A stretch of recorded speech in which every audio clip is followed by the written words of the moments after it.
All right, the recorder is recording, the camera is recording. Let's go ahead and clap to sync, and we're good to go.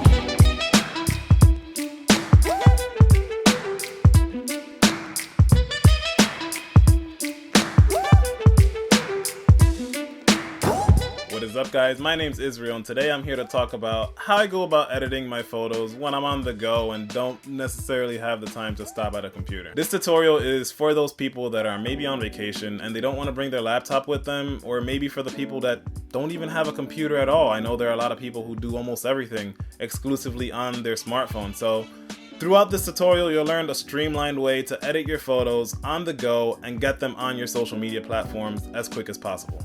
Now, in the last video, I had mentioned that I use Adobe Lightroom CC, and that's for a multitude of reasons that I won't get completely into right now, but basically this program offers you almost all the professional tools you'll find in any photo editing software, mobile or desktop, and it's completely free. You don't have to pay for it. Just go ahead onto the App Store if you have an iPhone and download the program. So once you have the program downloaded, go ahead and open it, and you'll see a screen similar to this. On the bottom right, you can easily add photos from your iPhone, but I already have one imported for the purpose of this tutorial. Once you open the photo, you'll realize that there are a lot of editing functions on the bottom. Professional editing functions that you'll find on Lightroom for the desktop, or maybe even Photoshop. It's not as extensive as Photoshop, obviously, but you can do some crazy adjustments here. Like, if you go into Light, you have the ability to completely tweak the curves. Let's go ahead and just make a quick edit here, just for demonstration purposes. You can adjust the exposure, you can adjust the shadows, you can go into color and even specifically adjust the mix. So if I want to make the blues a little bit brighter, you can adjust the blues. If I want to get rid of the saturation on the greens, I can get rid of saturations on the green. Let's bring up these oranges. And you see that's already looking kind of good. If you hard press the photos, you'll see that it'll show you the original and all the edits that you've made to it thus far.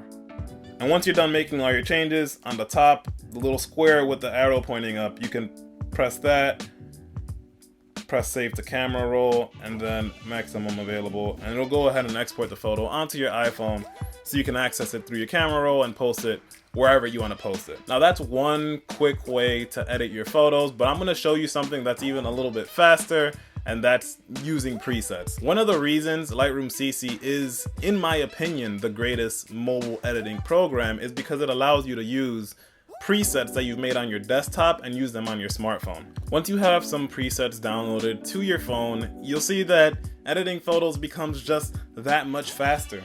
Here I have this photo that I took while I was on vacation to San Diego with a cousin of mine, and it's pretty dull. There's nothing too interesting about this photo, but if I go over to my presets tab and I use this preset that I created specifically for my trip to San Diego, you'll see that it instantly adds a ton of color and a ton of life to this photo that wasn't there before. Now, specifically for this video, I made this preset available for free off my website. You can download this from your computer or even from your smartphone. So just head over to israelmarte.com, click on the products tab, and there you'll see San Diego Sun Adobe Lightroom preset, and you'll see that it costs absolutely nothing. So just tap on that to add it to your cart, press add to cart,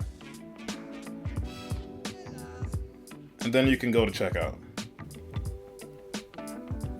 It won't prompt you for any credit card information. All you gotta do is add your email, fill out your billing information, and then here you'll see that your total is $0.00. You can simply press purchase, and it'll give you the link right here. Just click on sandiegosun.dng, and now you're gonna be prompted with this page right here. If it doesn't say open in Lightroom, it might say open in something else. Just click on more, and Lightroom should show up top as long as you have the program downloaded.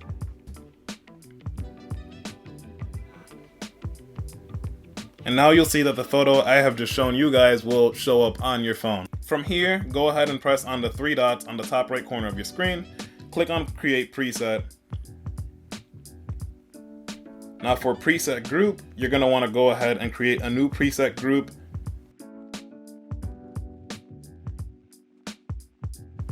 Name it Israel Marte Presets. And click the checkbox. on preset name, name it San Diego Sun, and click the check mark, and now you have this preset saved onto your phone. So if you go back to any other photo that you may have, for example this photo right here, let's go ahead and reset all of the settings. I can click on presets, and I can click on Israel Marte presets, and click on San Diego Sun, and you'll see that there my photo has been edited with the preset that I've just included. Basically, that's how I go ahead and edit my photos for all of social media. But here's an extra tip for you guys that want to be a little bit more creative with your stories. Now, when it comes to Instagram stories, I like to use this program called Unfold just because it offers a different way to showcase your work, and it's really quick, and it's on your phone. If you have an iPhone or an Android even, I think it's available for Android devices as well. Just go ahead and download the Unfold app. And I already have a couple of stories created, but for the purpose of this video, we'll start another one and name it YouTube. And here you'll see that they have a ton of templates available for free, and they do have, some templates that you do have to pay for, but they do have free options as well, and it just offers a more creative way to showcase your work. So from here you can go ahead and add any photo from your camera roll. You can even add videos onto this, and it allows you to add text onto here if you want to. You can even change the color of the background if you wanted to. There's just a ton of modification you can do with this, and it just presents your work in an interesting way that's not like what most people are doing. I haven't seen a ton of people use this program, so that's just one of my tips that I picked up from Peter McKinnon actually. But with that being said, I hope this video was of some help to you guys. I hope you guys have a better understanding of how I edit photos on the go. This is just a quick way that I edit photos, like I said before. If I'm on vacation and I don't want to take out too much time to editing these photos, or maybe I want to be in the moment with people, I can do this very quickly, post my photo, and get back to what I was doing without even missing a beat. So if you like this video and you think it was even moderately helpful, go ahead and give it a thumbs up. If you like the content that I've been posting and want to see more of this, go ahead and give me a subscribe. If you have any suggestions, honestly, of anything you need help with or anything you'd like for me to expand on more, just, leave a comment telling me what you guys would like to see, and I'll see you guys next time. Whether that be Twitter or Instagram, whatever it may be, just get the photos out there. Get the... I almost had it.